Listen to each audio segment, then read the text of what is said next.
Our next speaker continues the international flavour.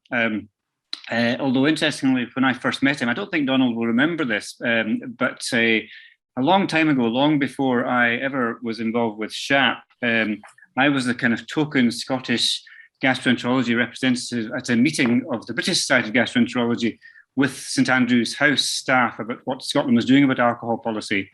And the two people at that meeting that I met for the first time were Alison Douglas, who at that time was leading up the brief interventions programme, which of course has been such a big success, and Donald, who was at that time getting his teeth into this new idea of minimum unit price policies.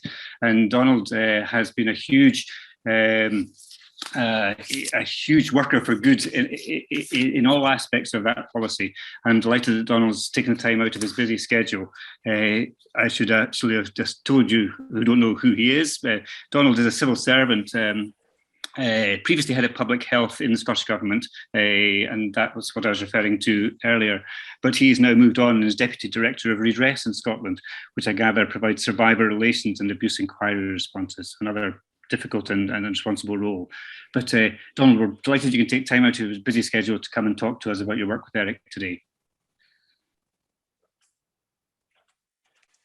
Thanks very much. So I'll start with a couple of apologies. First of all, I'm not sure how the connection is. And secondly, I'm speaking to you from a very funny angle because Zoom isn't working on my laptop. So I'm on my mobile phone and it looks like I'm on Mount Olympus speaking down at you all.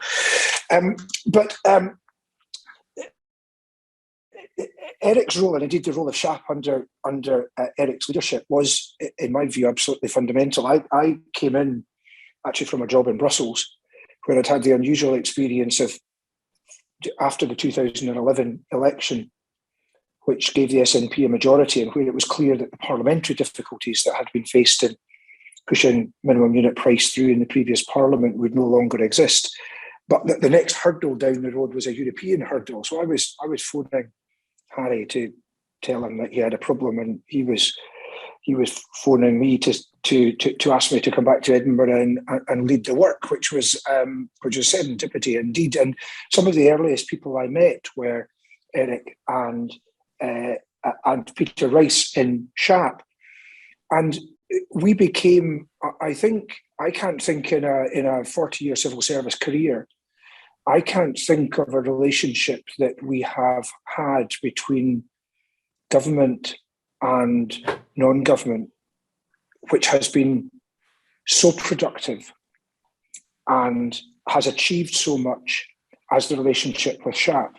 And that in my mind, came into its own when we did indeed face challenges from judicial review that was brought in 2012, but a European process had already started at that point, and it was pretty evident that by one means or another we were going to reach the Court of Justice in Luxembourg as well.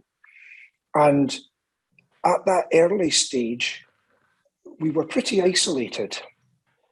We did have lockstep support from Ireland, which maintained, and actually behind the scenes we had some pretty commendable support from the UK government as well, both in the form of Jim Wallace, who was then the UK's Scottish law officer, but also in number 10, David Cameron, Jeremy Haywood were very interested in the policy, and I had long meetings with Jeremy Haywood and with the private secretary who was dealing with that. So they were enormously supportive, but it still felt like a bizarre policy conjured up from the Celtic extremes on the northwest of Europe. And the Commission viewed it really as being not only novel but contentious. So what we needed to do was gain more support, more countries on our side, and explain sufficiently the policy that we had to make sure that some of the critics who were perhaps misplaced in their opposition, even if they didn't come to our side, they stopped being against us. And there was a degree of that work that we were able to do within the civil service and through diplomatic channels. But there was a great deal of it we simply couldn't get to, because as in Scotland, the work to promote and explain minimum unit price had started in the medical profession. and the medical profession in academia and campaigning work. So the work of explaining this policy in France and in Germany and in the Low Countries and in the Baltic countries and in many others as well, we were going to get more purchase on it in persuading health departments, who in turn, this work was often led, and one of the problems lay that the work was often led by finance and trade ministries. It wasn't led by health departments with a view to saving lives and improving the quality of lives. And similarly in Brussels. So we needed to get the entry into these member state administrations, and it was SHAAP and indeed Eurocare under Marianne Scarr's leadership who helped achieve that, going to the equivalent of the medical colleges, the royal colleges in other countries, making sure that the messages were deployed as effectively and as widely as they could be, so that it wasn't just these slightly mad Scots who were running the argument, who were explaining the need and the benefit, but people from within their own country, the doctors and academics from within their own country. And I know that this worked from conversations that I had with ministry officials who made reference to the fact that people we had no contact with had been in to see the health ministry and often had managed to get in to see the trade and finance ministries as well. And this was solely because of the work that SHAAP, and with Eric's energy, I'm not sure he was ever off the flight from Edinburgh to Brussels, the energy that Eric and his colleagues were able to bring.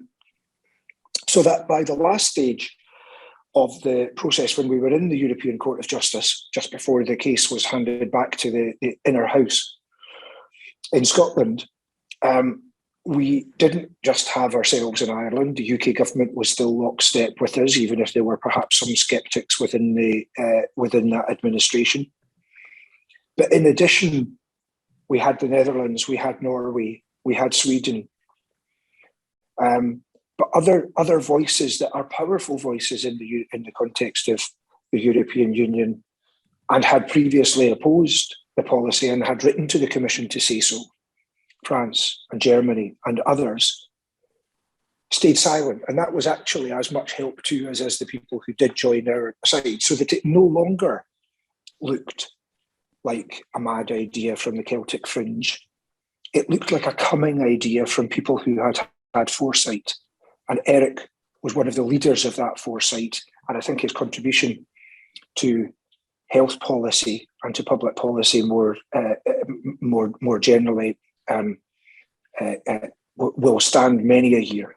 So I was delighted to be asked to come here and say something of my experience of Eric's international work, and I applaud that work. Thank you very much.